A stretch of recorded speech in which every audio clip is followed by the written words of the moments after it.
Okay, what's on the agenda this morning? Well, what I did was I brought in examples of the Japanese boxwood and the dwarf boxwood. A lot of times you can't tell the difference, but when they're side by side like this, then you'll notice that it is different. The dwarf tend to be really tight growing, smaller leaves, and slow to grow. The color difference, it might just be the fertilizer, but I think the dwarf tend to be a little bit deeper. So anyway, this regular Japanese boxwood needs pruning,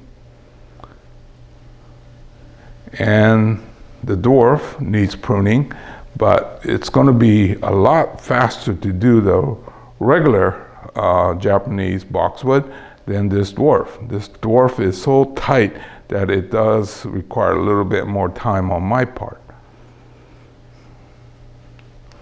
One thing about boxwoods, there's a lot of mature boxwood being discarded. People make hedge.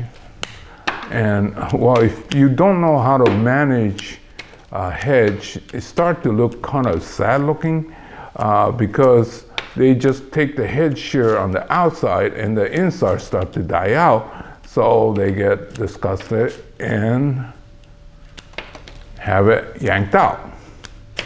Well, I mean, there's ways to keep it so that it doesn't get that way, but what you should do is, if one of your neighbors or friends have this situation where they don't want the hedge anymore, volunteer. Go help them dig it out, bring it home, and start your styling process. Most of my larger ones were done that way.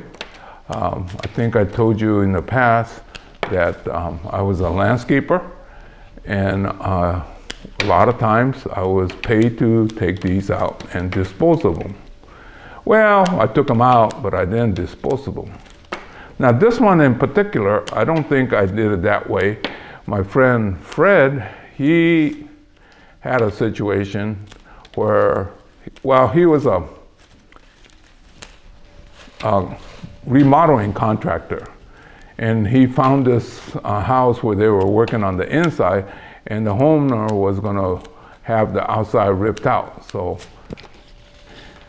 he proceeded to, well, he called me and says, "Hey, Hero, you want some boxwoods?" I said, "No, Fred, I don't want any more boxwoods. I have enough." Well, he brought me a truckload. Actually, he brought me 2 truckloads. But we did the work, and then I made him take one for himself. But anyway, that's what this is. So this is probably fairly old, maybe 30 years old now.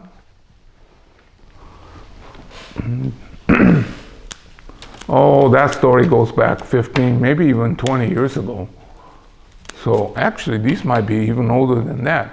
Well, one thing about hedge that becomes bonsai, it takes good 10 years, sometimes even longer, to get it to be a decent bonsai.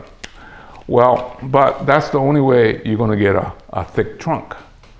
The ones that I got while I was landscaping, they're now probably 90 years old because they were quite old when I got them.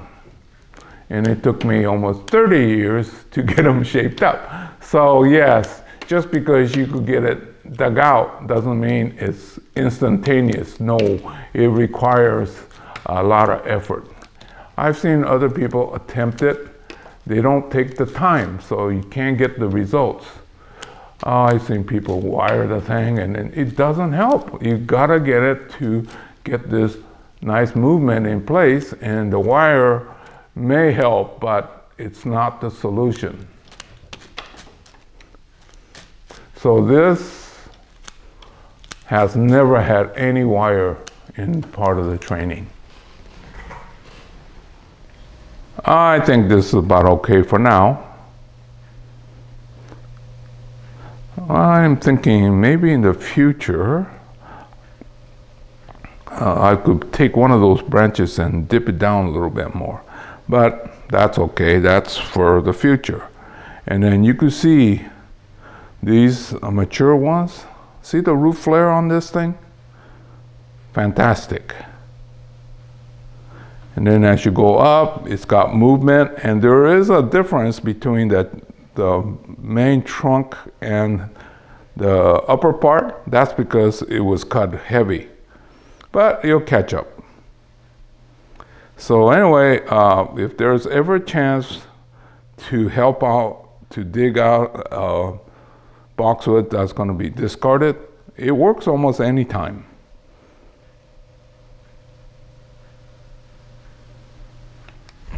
Okay, now I'm on the dwarf. See how tight these are? So when it's done, these are great, but it takes longer to shape and very tedious. You gotta get in there and see how thick it is. The only boxwood that's worse than this is the Kingsville box. Well, I don't have much of those because they are easy to propagate, but I couldn't even get it to market in 5 years, so I decided not to do anymore.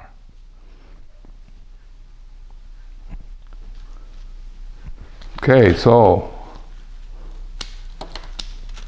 see, it's a very tedious process.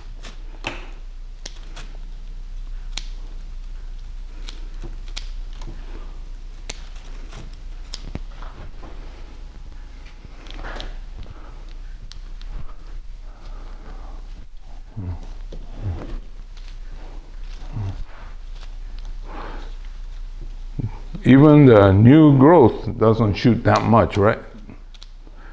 But the beauty of this is when you get it done, it's so much easier to maintain because they don't keep shooting out like your regular boxwood. But it does take a lot longer, and to get something this big, it's effort.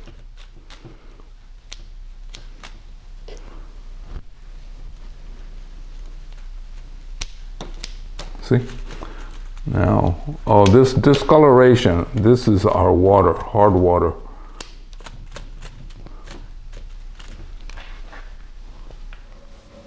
You know, I was thinking, when did I get this one here? And there was oh, this is still when I was landscaping, right? Which I haven't done in over 30 years. But anyway, there was a couple in Lincoln that had a big spread, 2,000 acres. And there was this circular planter that she wanted planted. Well, something was in there and she didn't like it, so she selected this dwarf boxwood. So I went and planted all this. And a few years later, she changed her mind. So now she picked out something else and she wanted all these out. So I brought it home. If that's the case, these are over 40 years old, which starts to make sense because I was saying these don't grow very fast. And look at the size of this trunk. It's fairly thick, especially for a dwarf boxwood. So that's my guess. Let me tell you about this estate. Job for this couple, and one day I was talking to the missus and I said, you know, this garden and this whole thing feels so good. Who did the design? And she goes, oh, Tommy did. And I go, you're talking about Thomas Church? She goes, oh, do you know Tommy? He says, yes. He's one of the most prominent landscape architects of our time. So of course we studied about him during our college days. Well, anyway, evidently he did this layout. Actually, he laid out the house too, and then the garden. And one good thing about good designers, no matter how much time has passed, it always feels good. So anyway, I was introduced to Thomas Church's garden in all places Lincoln. Oh, at the time, the Lincoln was no more than 2,000 people. Now it's quite big, but at that time it was very rural. Now in the future, I'll take you to their little place in the city. That's what she called it. But anyway, it's in San Francisco, very small space, but Thomas Church did her garden there too. And it's been a number of years, but definitely you could feel the genius of this designer. So anybody interested, look up Thomas Church. To conclude this chapter, it was showing the difference between Japanese boxwood and a dwarf boxwood. Hopefully you got something out of it. So I'll see you again real soon in another chapter. Oh yeah, if you know somebody that is taking out a dwarf boxwood hedge, volunteer, go get it, because it's really hard to get any girth on a dwarf boxwood. So this is Hero saying goodbye. Keep an eye open for people that want to get rid of their old landscape. That's where the great materials are hidden.